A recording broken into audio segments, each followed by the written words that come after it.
अखिलेश यादव जिंदाबाद। एक बार सब बताओ पूरे फर्रुखाबाद के साथ दिल्ली तक जाए आवाज, अखिलेश यादव जिंदाबाद, अखिलेश यादव जिंदाबाद, अखिलेश यादव जिंदाबाद, अखिलेश यादव जिंदाबाद।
तो एक बार आप सब लोग जोरदार नारे के साथ अपने महबूब नेता का खैर मकदम करेंगे, इस्तकबाल करेंगे। अखिलेश यादव जिंदाबाद, समाजवादी पार्टी जिंदाबाद।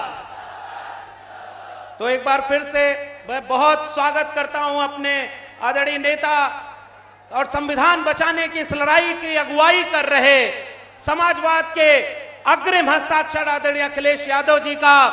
और इस बात को कह के आज हम सब लोग संविधान बचाने की इस लड़ाई में अपने शरीक होंगे कि ये वही जगह है आदरणीय राष्ट्रीय अध्यक्ष जी जहां 1993 में डॉक्टर राम मनोहर लोहिया ने चुनाव लड़ा था और उनका चुनाव प्रचार करने के लिए हम सब के मसीहा, सामाजिक न्याय के मसीहा, रफीकुल मुल्क, किसानों नौजवानों की आवाज आदरणीय नेताजी इसी फर्रुखाबाद में आए थे और डॉक्टर राम मनोहर लोहिया के चुनाव का प्रचार करने का काम किया था।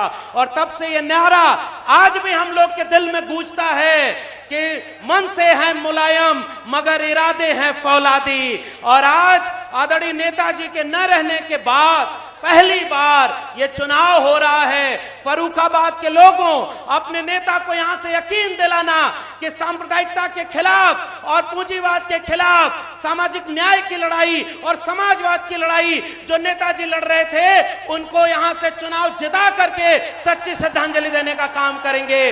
और हम ये अपील करते हैं, इस नारे को सबसे दुनिया का सबसे खूबसूरत नारों में शुमार किया जाना चाहिए कि धरती और गगन में अब तक जिसका जलवा कायम है और जिसने कभी न झुकना सीखा उसका नाम मुलायम है। और आज नेताजी को याद करते हुए मैं गांव के लोगों आखिरी बात आपसे कह के जा रहा हूं।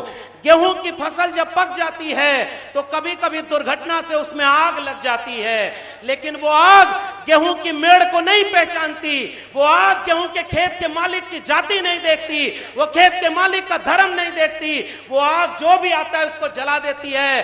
तो पूरे गांव के लोग इकट्ठे होकर के उस आग को बुझाने चल जाते हैं। बताओ फर्रुखाबाद के लोगों, संविधान के खत्म करने की ये जो आग लगाई जा रही है, हम सब एकजुट होकर के उस आग को बुझाने का काम करेंगे कि नहीं करेंगे? एक बार वादा करिए कि इस आग को बुझाने का काम करेंगे कि नहीं। और आखिर में एक बात कि कैसे कैसे मंजर सामने आने लगे हैं। अब तो लोग बोलते बोलते रोने लगे हैं। अब तो इस तालाब का पानी बदल दो, ये कमल के फूल मुरझाने लगे हैं। और इस समय कमल के फूल वाली झूठ और लूट की सरकार को तख्त बदल दो, ताज बदल दो और बेईमानों का राज बदल दो। इसी नारे के साथ संविधान बचाने की इस लड़ाई को और सामाजिक न्याय की बचाने की इस लड़ाई को हम सब लोग आदरणीय अखिलेश यादव जी के साथ कंधे से कंधा मिलाकर लड़ेंगे और जीतेंगे। इसी बात के साथ डॉक्टर नवल किशोर शाक्य को एक एक वोट दे देना, ये बीमारी का इलाज भी करेंगे और संविधान बचाकर सांप्रदायिकता का भी इलाज करेंगे। बहुत बहुत धन्यवाद। आप जितने भी लोग ये पंडाल के ऊपर चढ़े हैं, आपसे निवेदन है, मैं चाहूंगा कि डॉक्टर नवल किशोर शाक्य जी से क्या आए और अपना संबोधन जनता के बीच में रखे। आदरणीय डॉक्टर नवल किशोर जी।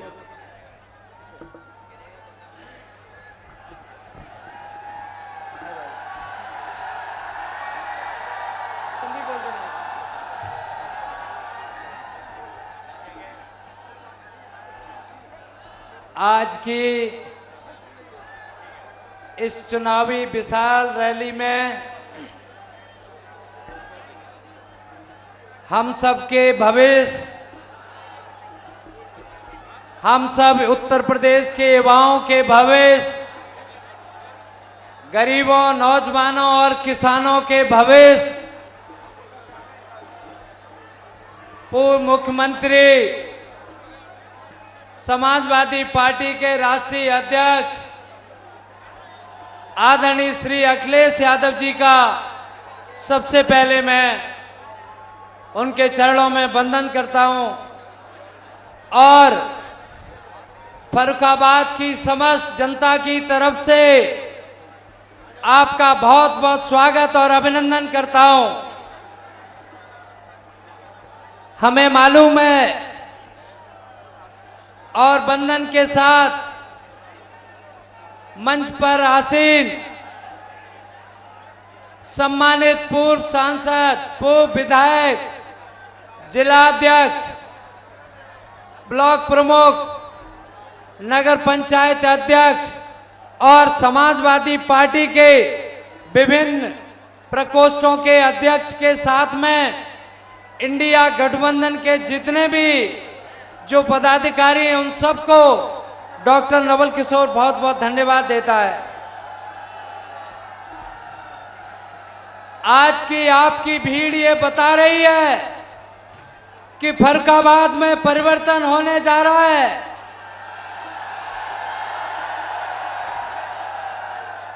और मैं तो यही कहूंगा, जैसे हमने डॉक्टर बनकर पूरे फर्रुखाबाद लोकसभा के साथ, चाहे पश्चिमी उत्तर प्रदेश हो या पूर्वी उत्तर प्रदेश, हमने एक डॉक्टर बन के सेवा की है। हम आपको भरोसा दिलाते हैं कि आप लोगों का आशीर्वाद रहेगा तो हम जैसे डॉक्टर बन के सेवा की है, एक सांसद बन के आप लोगों का मान और सम्मान हमेशा बढ़ाने का काम करेंगे। हम आप सबको इसलिए और भी धन्यवाद देते हैं, तमाम वादों के बाद में आप लोगों को जगह जगह रोका गया, लेकिन उसके बावजूद भी आपने आने का जो काम किया है उसके लिए मैं बहुत बहुत धन्यवाद देता हूं। इसलिए डॉक्टर नवल किशोर शाक्य इस लोकतंत्र के सभी सम्मानित मतदाताओं को चरणों में प्रणाम करते हुए अभिनंदन करता है कि 13 मई के दिन ऐतिहासिक वोट डॉक्टर नवल किशोर शाक्य और उसके चुनाव चिन्ह साइकिल पर दे देना।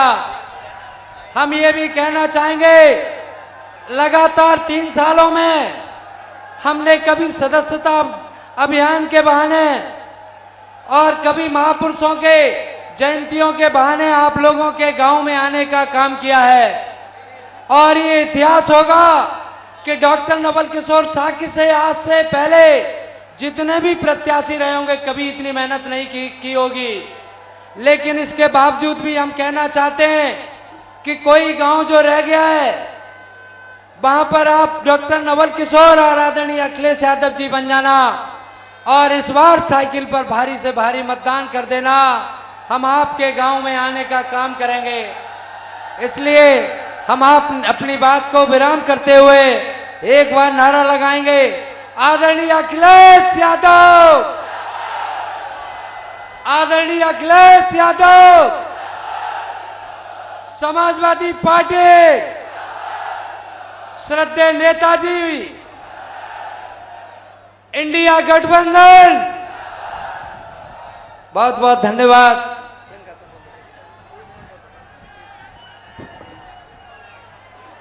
आदरणीय अखिलेश भैया, समाजवादी पार्टी, डिंपल भाभी, अखिलेश भैया, नमो बुद्धाय। मैं प्रियंका शाक्य, पत्नी डॉक्टर नवल किशोर शाक्य, आज के इस कार्यक्रम में सबसे पहले हम सबके महबूब नेता आदरणीय अखिलेश भैया का मैं बहुत बहुत स्वागत अभिनंदन करती हूं और उनके साथ ही साथ मैं बहुत बहुत धन्यवाद अभिनंदन करती हूं मंच पर उपस्थित बहुत वरिष्ठ और बहुत बहुत सभी सम्मानित नेताओं को मैं धन्यवाद करती हूं और धन्यवाद करना चाहूंगी यहाँ हजारों की भीड़ में उपस्थित हमारे भाई, पिता तुल्य बुजुर्ग, बहने, माताओं, आप सभी का मैं बहुत बहुत आभार करती हूं। डॉक्टर नवल किशोर शाक्य जी ने बचपन से जो बहुत मेहनत और संघर्ष किया है और उसी के चलते आप लोगों के आशीर्वाद और सहयोग के चलते इस बार उनको फर्रुखाबाद से सांसद प्रत्याशी बनाया गया है।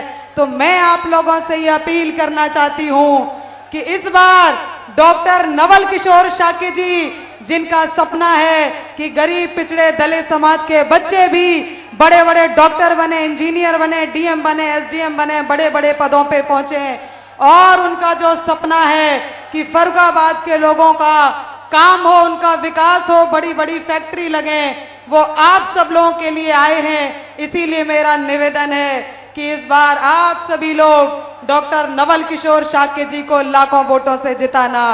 मैं आपसे एक सवाल बस पूछना चाहती हूं, क्या फर्रुखाबाद की इस बार ऐतिहासिक जीत होने वाली है कि नहीं? हाथ उठाकर बता दीजिए।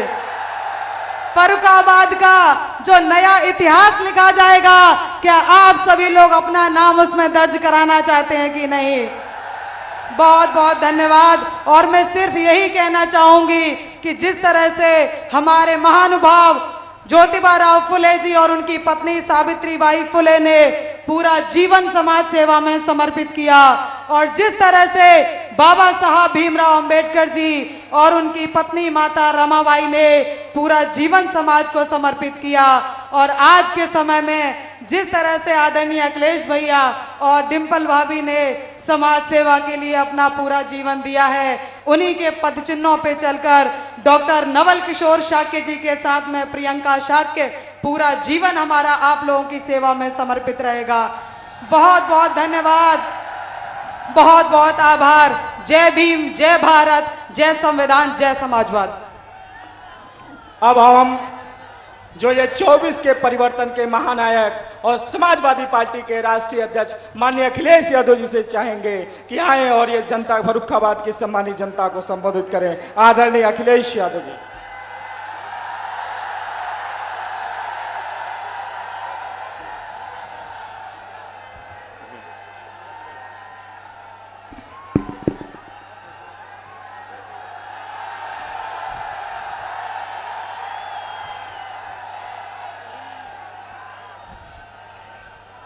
इस चुनावी जनसभा की अध्यक्षता कर रहे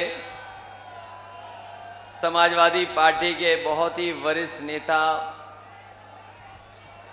कन्नौज से कई बार रहे सांसद आदरणीय छोटे सिंह यादव जी, मंच पर उपस्थित पूर्व विधायक श्रीमती उर्मिला राजपूत जी, पूर्व विधायक ताहिर हुसैन जी, पूर्व विधायक अजीत कथेरिया जी, प्रताप सिंह यादव जी, पूर्व विधायक जमालुद्दीन साहब, रेखा यादव जी, जिला पंचायत अध्यक्ष समाजवादी पार्टी एटा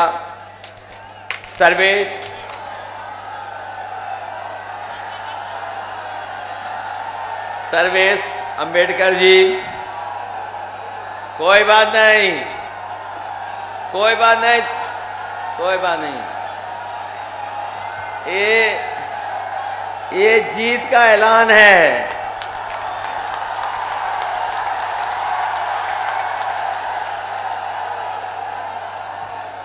मुझे तो ये लग रहा है इस बार कि फर्रुखाबाद के लोगों ने ऐसा मन बनाया है कि सभी रिकॉर्ड इस बार तोड़ देगा फर्रुखाबाद। मैं जितना मैदान देख रहा हूं भरा हुआ, जो पंडाल है वो तो भरा ही है, लेकिन आज दाईं तरफ मंच के पीछे, इधर सड़क पर, पेड़ पर, घरों पर, छतों पर और दूर दूर तक देखिए वो पानी पी रहे गर्मी में, अंगोछा लगा के सफेद, वो दीवार आखिरी तक, इधर बाएं छत सब भरी पड़ी दिखाई दे रही हैं। बाईं तरफ माइक पेड़, नीम के पेड़ तक पर हमें लोग दिखाई दे रहे हैं। इसलिए ये जीत ऐतिहासिक जीत होने जा रही है।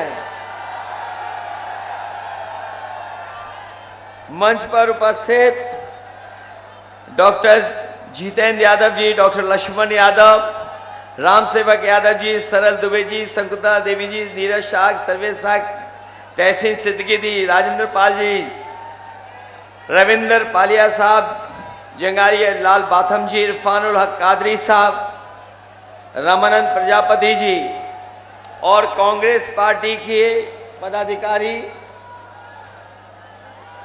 महान दल के सभी पदाधिकारी और इंडिया गठबंधन के सभी नेता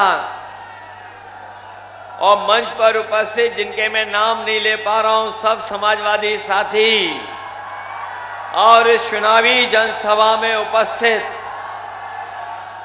सभी हमारे आदरणीय बुजुर्ग, माताएं, बहनें और नौजवान साथी पत्रकार बंधुओं, मैं इस गर्मी में जहां एकदम दोपहरी से आप खड़े हैं, जो छाया में हैं वो भी गर्मी और इस तरह की लपट में खड़े हुए हैं, लेकिन हमारे बहुत सारे बहादुर समाजवादी साथी खुले आसमान के नीचे बिना धूप की परवाह किए जो खड़े हैं, मैं उन सब का बहुत बहुत आभार प्रकट करता हूं। मुझे याद है मैंने जब इस लोकसभा में अलीगंज में पहला कार्यक्रम किया था और उस समय जो जन समर्थन दिखाई दिया था, और आज इतने दिनों बाद जब मैं आपके बीच में चुनाव होने से पहले और केवल वोट डालने में कुछ दिन बाकी हैं, ये जोश और उत्साह बिल्कुल कम नहीं हुआ है। ये जो उत्साह और पार्टी के प्रति जो आपने मन बनाया है, मैं तो अभी कल वोट डाला हूं और मुझे पूरा भरोसा है कि इस चौथे चरण के चुनाव में आप सब लोग एक एक वोट डॉक्टर नवल किशोर साकी जी को देकर के इनको ऐतिहासिक वोटों से जिताने का काम करेंगे। मैं सोचता हूं कहां से बात शुरू करूं। ये हमारे नौजवान जो दिखाई दे रहे हैं, इस बार इन्होंने ठान लिया है और मन बना लिया है कि इस बार भारतीय जनता पार्टी की सरकार बचेगी नहीं। ये सब मिलकर के इस सरकार के खिलाफ वोट डाल करके पलटने का काम करेंगे सरकार को। ये जो 10 साल से इनके सांसद और सरकार है, इस सरकार ने 10 साल में हमारे गरीब और किसानों को धोखा देने का काम किया। अभी तक इनकी हर बात झूठी निकली, इनके वादे झूठे निकले। जहां किसानों की आय दोगुनी की बात की थी, हमारे किसान भाइयों को लूट लिया और किसी भी पैदावार की कीमत नहीं दे पाए। आय दोगुना तो दूर, लागत के हिसाब से जो किसानों को मिल जाना चाहिए था, वो मुनाफा भी ये सरकार नहीं दे पाई। और जहां हमारा किसान कर्ज से डूब रहा है और लगातार महंगाई और लगातार लागत बढ़ने से हमारे किसानों पर कर्ज बढ़ता चला जा रहा है, ये सरकार वहीं बड़े बड़े उद्योगपतियों का कर्ज माफ कर रही है। अभी तक जो जानकारी हासिल हुई है, 16 लाख करोड़ इन्होंने उद्योगपतियों का कर्ज माफ कर दिया, लेकिन हमारे गरीब किसान और गांव में रहने वालों का कर्ज माफ नहीं किया। जब इन्होंने कर्ज माफ करने का फैसला लिया बीजेपी वालों ने, तो इन्होंने नियम बनाया कि जो लोग, जिन उद्योगपतियों ने 5 करोड़ से ऊपर का लोन लिया है बैंकों से, उनका कर्ज माफ होगा। 5 करोड़ ऊपर वालों का कर्ज माफ कर दिया, लेकिन हमारे गरीब और किसान जिनका लाखों में कर्ज था, इनका कर्ज माफ नहीं हुआ। ये वही किसान हैं, ये गरीब जिन्होंने 3 काले कानून के खिलाफ खड़े होकर के इस भारतीय जनता पार्टी को, सरकार को झुकाने का काम किया था। न केवल उत्तर प्रदेश के बल्कि देश के किसान दिल्ली में बैठ गए थे जाकर के। सरकार को जो कुछ करना था सरकार ने किया। आरसीसी की दीवारें लगवा दी, कील लगवा दी, उनकी गाड़ियां नहीं जा सकती थी दिल्ली में, लेकिन हमारा किसान चला गया। हजारों शहीद हुए, लेकिन किसान पीछे नहीं हटा, और तब हटा जब सरकार ने काले कानून वापस ले लिए। अभी लड़ाई खत्म नहीं हुई है, अभी किसानों को लाभकारी मूल्य दिलाना है उनकी फसलों का। इसलिए इंडिया गठबंधन और समाजवादी पार्टी ने तय किया है कि जब सरकार में आएंगे तो किसानों को लाभकारी मूल्य उनकी फसलों का दिलाने का काम होगा। किसानों को कानूनी अधिकार देंगे। जहां किसान इनके खिलाफ खड़ा है, वहीं यहां नौजवान यहां जो आए हुए हैं वो तो जानते ही होंगे, ये नौजवानों ने भी इस बार मन बनाया इनके खिलाफ, क्योंकि नौजवानों के साथ और उनके भविष्य के साथ ये सरकार लगातार खिलवाड़ कर रही है। जो नौजवान सपने देख रहे थे नौकरी और रोजगार पाने के, 10 साल में किसी को नौकरी नहीं दी इन्होंने। और ये उत्तर प्रदेश की सरकार, जिसने जो परीक्षा कराई, हर परीक्षा का पेपर लीक करा दिया। बताओ, हर परीक्षा का पेपर लीक हुआ क्या नहीं हुआ? और जो पेपर लीक हुए वो 1-2 पेपर लीक नहीं हुए हैं, 10 से ज्यादा पेपर लीक हो गए। बताओ, इस सरकार ने पेपर लीक करके आपको भविष्य को अंधकार में डाल दिया। केवल सवाल नौकरी का नहीं था, इन बीजेपी वालों ने नौकरी न दे करके हमारे नौजवानों के 10 साल नहीं बल्कि 1/3 जीवन खराब कर दिया। 1/3 जीवन खराब कर दिया हमारे नौजवानों का, कोई भविष्य नहीं।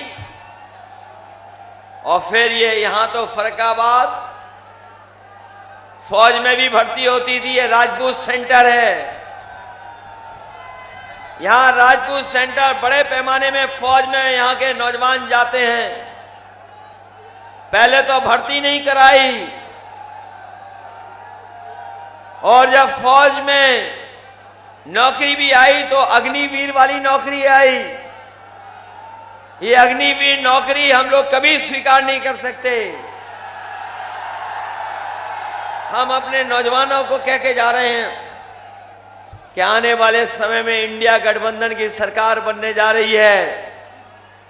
समाजवादी पार्टी के लोग पहले दिन ही अग्निवीर व्यवस्था को हमेशा हमेशा के लिए खत्म कर देंगे। बताओ, आपके साथ, भविष्य के साथ खिलवाड़ की बीजेपी ने क्या नहीं की? और अभी तक जो परीक्षाओं से और पेपर लीक से जिन नौजवानों का भविष्य अंधकार में चला गया, उनकी संख्या 60 लाख है। और यही 60 लाख अगर हम जोड़ दें और इनके परिवार के 2 सदस्यों को जोड़ दें, अगर हम 3 एक परिवार के सदस्य मान लें जो इस सरकार से नाराज हैं, और 60 लाख बच्चों का भविष्य अंधकार में डाला है,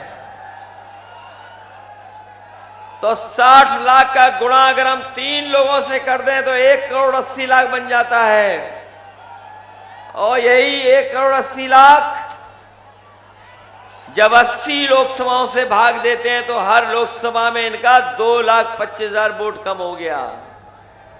केवल नौजवानों का भविष्य अंधकार में डालने से और उनके मां बाप अगर इनके खिलाफ खड़े हो जाएंगे तो 2,25,000 वोट इनका हर लोकसभा में खत्म हो गया। बताओ, जिस लोकसभा में 2,25,000 वोट इनके खिलाफ हो गया हो और डॉक्टर नवल किशोर शाह के जैसा प्रत्याशी हो, तो बताओ बीजेपी का सफाया होगा कि नहीं होगा? याद रखना नौजवान साथियों, ये चुनाव हमारा आपका तो है ही है, लेकिन ये चुनाव हमारे आने वाली पीढ़ी के भविष्य का भी चुनाव है। ये बीजेपी के लोग संविधान को खत्म करना चाहते हैं। ये बीजेपी वाले जो दिल्ली से लखनऊ तक बैठे हैं, ये संविधान को खत्म करना चाहते हैं। संविधान को बदलना चाहते हैं। लेकिन जो हमें भरोसा मिल रहा है इस चुनावी जनसभा में, जो लोग संविधान बदलना चाहते हैं उनको फर्रुखाबाद की जनता बदल देगी और उनकी जमानत जब्त कराने का काम करेगी। ये संविधान वो है जो हमें अधिकार देता है। ये संविधान बाबा साहब का वो है जो हमें सम्मान दिलाता है। ये संविधान हमारे आपके लिए संजीवनी है। बताओ, संविधान बचाओगे कि नहीं बचाओगे? ये कई सभाओं में हम लोग चर्चा करते हैं कि अभी तो अग्निवीर की नौकरी 4 साल की है। हालांकि आज हमारे खाकी वर्दी वाले भाई लोग बहुत अच्छा काम कर रहे हैं, हमें बचा रहे हैं। ये मनी मन आपके साथ हैं। ये ऊपर से कुछ और दिख रहे हैं लेकिन मन से आपके साथ हैं। ये भी डर रहे हैं। इनको भी डर खाया जा रहा है कि अगर बीजेपी वाले आ गए तो फौज की नौकरी की तरह हमारी भी 3 साल की नौकरी ना कर दें। जब ये बात मैं कहता हूं तो पत्रकार साथी हमसे सवाल पूछते हैं कि कैसे 3 साल की नौकरी हो जाएगी। तो मैं उनसे पूछता हूं, बताओ किसी को पता था कि 4 साल की अग्निवीर की नौकरी हो जाएगी? क्या किसी को पता था कि बीजेपी वाले हवाई अड्डे बेच देंगे? क्या किसी को पता था कि हवाई जहाज बेच देंगे? क्या किसी को पता था ये बंदरगाह बेच देंगे, पानी के जहाज बेच देंगे? क्या किसी को पता था कि सरकारी नौकरियां आउटसोर्स पे कर देंगे? क्या पता था कि आईएएस की भी भर्ती लेटरल एंट्री से कर देंगे? और क्या पता था कि जो लेटरल एंट्री से नौकरी पा रहे हैं उनको आरक्षण में नहीं शामिल किया जाएगा, आरक्षण नहीं दिया जाएगा लेटरल एंट्री में। और क्या पता था कि आधी रात को नोटबंदी हो जाएगी। अगर ये सरकार ऐसे फैसले ले सकती है तो 4 साल नहीं 3 साल की भी नौकरी कर सकती है। इसलिए सावधान रहोगे कि नहीं रहोगे? ये वैक्सीन लगवाने वाले कितने लोग हैं यहां पर? तो मैं जो बीजेपी वालों ने वैक्सीन लगवाई उस वैक्सीन कंपनी से भी बीजेपी वालों ने पैसा वसूल लिया। बताओ पैसा वसूला कि नहीं वसूला? और सबको फ्री वैक्सीन लगवा दी।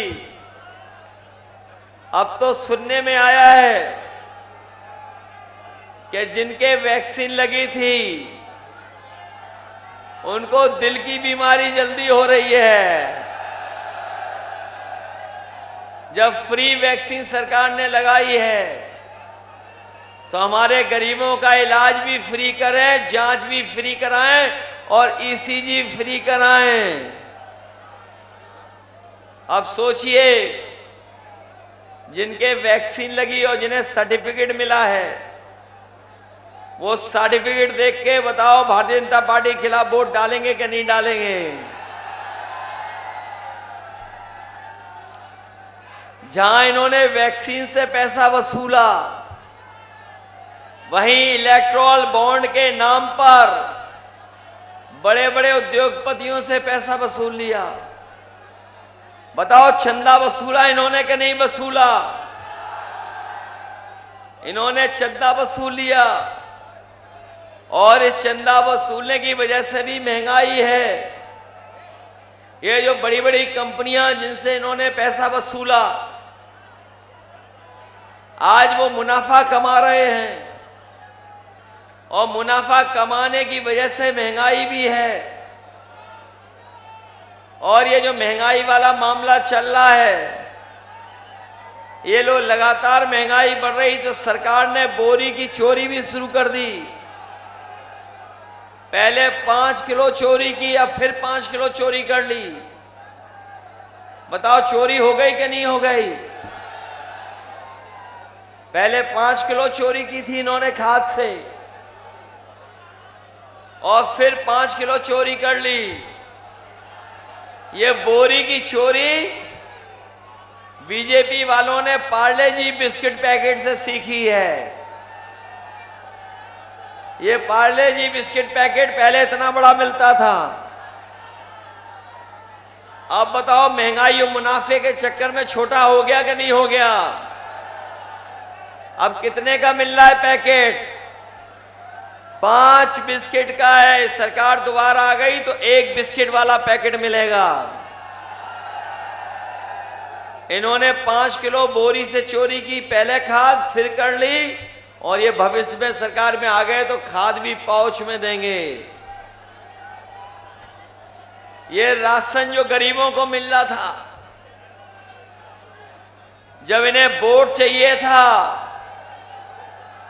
तो ये रिफाइन तेल दे रहे थे। रिफाइन तेल मिल रहा था गरीबों को, दाल दे रहे थे और भी कुछ दे रहे थे। लेकिन आप बताओ राशन गरीबों को कौन सा मिल रहा है? राशन में क्या दे रहे हैं आजकल गरीबों को? ये जो दे रहे हैं लगता बहुत पौष्टिक है। हम अपने गरीबों को भरोसा दिला के जा रहे हैं। इंडिया गठबंधन और समाजवादी पार्टी राशन की गुणवत्ता को बेहतर करेगी। राशन अभी पर्याप्त नहीं है, राशन की मात्रा बढ़ाएंगे। और जिस तरीके से आजकल संपन्न लोग पैकेट का आटा बाजार से लेकर के, और ये जो पैकेट का आटा मिल रहा वो पौष्टिक भी है कई, तो इस बार राशन की मात्रा बढ़ा करके और पैकेट का आटा गरीबों को देने के साथ साथ हम लोग डाटा भी फ्री देंगे नौजवानों को और गरीबों को,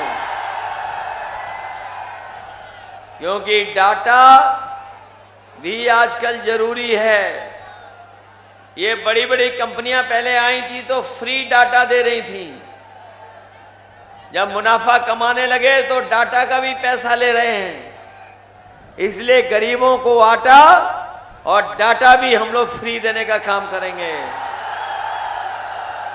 समाजवादियों ने लैपटॉप भी दिए थे, याद होगा आपको। जिनके पास आज होंगे वो चल रहे होंगे, जब ऑन करते होंगे तो नेताजी और हम लोग ही दिखाई देते होंगे। उन लैपटॉप की भी नकल कर ली सरकार ने। हम लोगों ने इतना बड़ा लैपटॉप दिया, इन्होंने मोबाइल कितना बड़ा दे दिया, स्मार्टफोन छोटा कर दिया कि नहीं कर दिया। और हमारी और नेताजी की फोटो आती थी, उसकी भी नकल कर ली। नकल की कि नहीं की नकल उन्होंने। इसलिए हम आपसे कहना चाहते हैं, जो जो व्यवस्था समाजवादियों ने बनाई थी, एम्बुलेंस की व्यवस्था वो खराब कर दी, पुलिस का 100 नंबर वाली व्यवस्था वो खराब कर दी, और आज गरीब को कहीं भी सरकारी इलाज नहीं मिल पा रहा है, न दवाई मिल पा रही है। आपको गंभीर बीमारी के लिए दूर दूर तक जाना पड़ रहा है। जो यहां के अस्पताल हैं वो भी ठीक नहीं कर पाई है सरकार। और हमारे फर्रुखाबाद के लोगों के साथ बहुत भेदभाव हुआ है। और भेदभाव हुआ कि जो गंगा एक्सप्रेसवे आपके होकर के निकलना था, वो बगल के जिले वाले ले गए, मोड़ ले गए। वो बगल के जिले के लोग मोड़ ले गए। और वो आपने सदन में भी सुना होगा, क्या फर्रुखाबाद वाले खाए गन्ना और हाईवे ले गए। लेकिन हम अपने फर्रुखाबाद वालों को भरोसा दिला के जा रहे हैं, भविष्य में समाजवादी सरकार बनेगी तो जो रोड आपसे दूर छूट गई, गंगा एक्सप्रेसवे और आपका आगरा लखनऊ एक्सप्रेसवे, हम आपको भरोसा दिला के जा रहे हैं कि फर्रुखाबाद वालों को भी 6 लेन से गंगा एक्सप्रेसवे और आगरा लखनऊ एक्सप्रेसवे से जोड़ने का काम करेंगे। न केवल उससे जुड़वाएंगे, बल्कि फर्रुखाबाद के हमारे जागरूक लोग जानते होंगे, ये जो ग्वालियर से इटावा होकर के फतेहगढ़ होकर के बरेली तक जाती थी, ये लिप्पू लेक वाली सड़क जो चीन की सीमा तक पहुंचती है, इसको भी 6 लेन बनाने का काम और उसकी मांग की थी हम लोगों ने, लेकिन इन्होंने छोटी कर दी। भविष्य में सरकार बनेगी तो इस सड़क को भी चौड़ा कर करके आपको ग्वालियर, इटावा से और इधर बरेली से जोड़ने का काम हम समाजवादी लोग करेंगे। इसलिए मदद करिए, इस चुनाव में मदद करोगे सब लोग। ये मान लें कि फर्रुखाबाद हम लोग रिकॉर्ड मतों से जीत रहे हैं। वोटिंग वाले दिन घबराओगे तो नहीं। वोटिंग वाले दिन अगर बीजेपी वाले गड़बड़ करें तो बहादुरी के साथ मुकाबला करोगे कि नहीं? मुकाबला करोगे? आप लोग जानते होंगे, जो हारने वाले हैं लोग वो खिसिया जाते हैं। बताओ बीजेपी वाले खिसिया गए कि नहीं खिसिया गए? अभी तक जहां जहां वोट पड़ा है बीजेपी वाले बहुत पीछे छूट गए हैं, बहुत पीछे छूट गए। और जब जनता में हारने लगे, तो प्रशासन को आगे कर करके लोगों को डरा रहे, धमका रहे हैं। और हमने तो ये सुना है कि यहां के मुख्यमंत्री जी से किसी ने बिजली मांग ली। हमने सुना है कि यहां पर किसी एक हमारे गांव वाले साथी ने बिजली की मांग कर ली मुख्यमंत्री जी से, वो नाराज हो गए, उन्होंने धमकी दे डाली, मुकदमा लिखाने की तैयारी कर रहे प्रशासन के लोग। और हम तो जानते हैं हमारे मुख्यमंत्री इतने कमाल के हैं कि अभी तक वो बिजली के कारखाने का नाम नहीं ले पा रहे हैं। हमने तो कई बार पूछा उनसे कि भाई एटा में जो हम लोगों ने बिजली का कारखाने बनवाया है, जिसका 3x660 super critical thermal plant है, आज तक मुख्यमंत्री जी 3x660 super critical thermal plant नहीं कह पाए। बताओ, उनके मुंह से कभी सुना हो तो बता दो। और बिजली महंगी कर दी क्या नहीं कर दी आपकी? ये जो बिजली का बिल आता है तो करंट लग रहा कि नहीं लग रहा? समाजवादी लोग तो 300 यूनिट फ्री बिजली दे रहे थे, लेकिन इन बीजेपी वालों ने मीटर लगवा दिए घरों में, और मीटर ऐसे लगवाए जो तेज भाग रहे हैं, बिल ज्यादा दिलवा रहे हैं, और बिजली भी नहीं आ रही है। इसलिए मदद करोगे आप सब लोग? हम आपको भरोसा दिलाते हैं कि ये फर्रुखाबाद वो है जिसने डॉक्टर राम मनोहर लोहिया को जिता करके लोकसभा में भेजा था। ये समाजवादियों की कर्मभूमि रही है। जहां आप लोग फर्रुखाबाद डॉक्टर नवल किशोर जी को जिता रहे हो, वहीं पड़ोस में हमारी भी मदद कर देना। ये जो कन्नौज आपके ही जिले से निकल के गया है, बताओ, कन्नौज आपके जिले से ही निकल के तो गया है। तो जहां डॉक्टर नवल किशोर जी की मदद कर रहे हैं, तो हमारी भी मदद करोगे?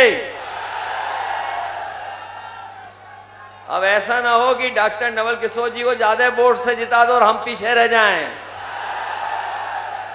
ऐसा तो नहीं है। और ये जो 10 साल से सांसद है, ने क्या दिया है आपको बताओ? ये बड़ी बड़ी होर्डिंग हो सकता है फर्रुखाबाद में भी लग गई हों।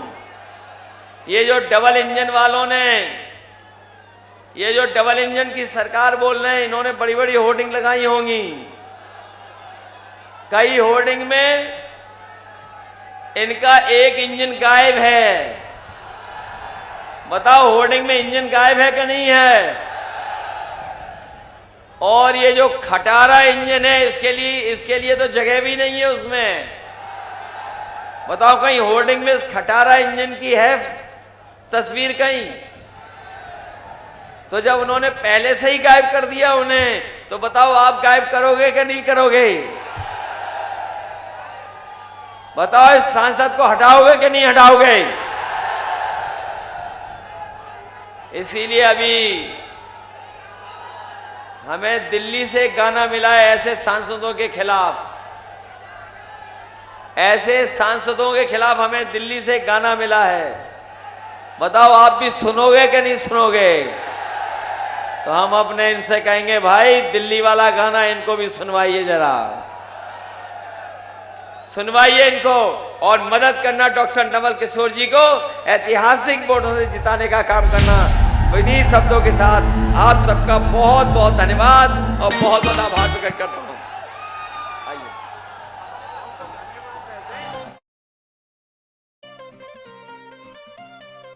हाजिर हो सांसद जी, हाजिर हो सांसद जी, हाजिर हो। पिछले 5 साल का दे हिसाब, क्या दिया क्षेत्र को दे जवाब। बहुत हुए, क्या सच में आया, क्या सच में आया जनता के हिस्से। सांसद जी आकर बतलाओ, नहीं तो वापस फिर ना आओ, नहीं तो वापस फिर ना आओ, नहीं तो वापस फिर ना आओ। हाजिर हो सांसद जी, हाजिर हो सांसद जी, हाजिर हो। किसान को भूले वोट को लेकर, आय दुगनी का जुमला देकर, छुट्टा पशुओं ने किया नाक में दम। करी यूरिया बोरी से कम। मजदूर की तुमने मजदूरी मारी, डरी सहमी सी हर लड़की नारी। बिन बिजली के अरे खड़ा है खंबा, बिन पानी के नल का बम्बा। जेब भरी पर भरा न गड्ढा, बिन दवा इलाज पर जान है दद्दा। दुगना हुआ महंगाई से खर्चा, लीक हुआ एग्जाम का पर्चा। बेरोजगारी और बेकारी, लगी नौकरी भी गई है मारी। है भ्रष्टाचार का बोलबाला, कारोबार पे लग गया ताला। झूठे निकले संसद के वादे, जनता से फिरते अब भागे भागे। गुस्से में जनता ने यही पुकारा, अब ऐसा सांसद नहीं दोबारा, नहीं दोबारा, नहीं दोबारा, नहीं दोबारा।